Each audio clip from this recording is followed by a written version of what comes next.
so I want to talk about the culture. This is 50 years we celebrating hip hop. Hip hop as a culture, hip hop as a music, hip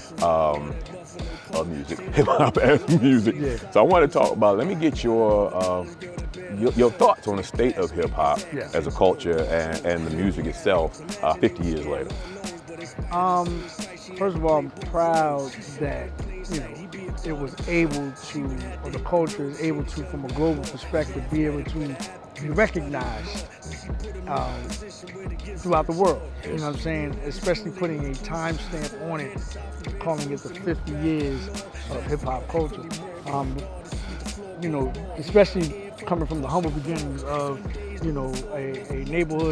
neighborhoods that were, impoverished, neighborhoods that were, forgotten, via economic stability on purpose now.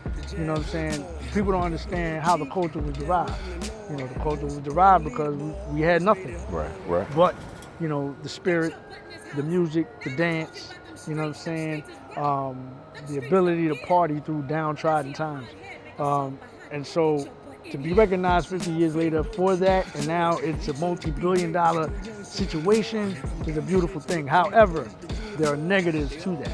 You see what I'm saying? When you start implementing money into the fold, when commerce comes into play, when you start mixing art with business, they naturally don't mix. That's when greed comes in. That's when, certain influences come in to try to shift a culture into something else, not only for money purposes, but also from a shift in generations. Yeah. You know what I'm saying? Purposes where, I hate to give these people credit, but they always see things 20 years down the line. So when they started to change how things were put out into commerce, put out into the commercial place, knowing that it was not going to affect the immediate, but will affect 20 years later, that's the mastermind behind the whole situation. So I think that's where we are. So now, you silence the voices of the people that don't want to, or at least create some type of balance where it gives people a choice. If you give people a choice, I believe people will always choose right. But if you always put the negative in front of them, that's where they're going to go, because that's all they see. That's what you normalized. Yep, you normalized that. And that's what I always talk about too, just the balance. I mean, when we came up in the golden ages of hip hop, you had everything. Right. You had a little bit of everything, so people could choose what they wanted to do, what they wanted to listen to, how they felt in that situation at the time.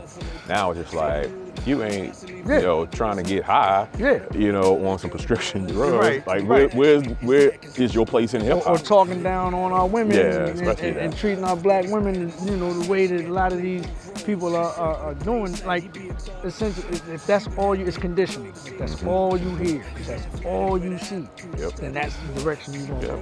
Position where the gifts nurtured. A student in every school, they move to since he was 4, headed south to bear the fruits and move back up north. Fast forward, fully bred point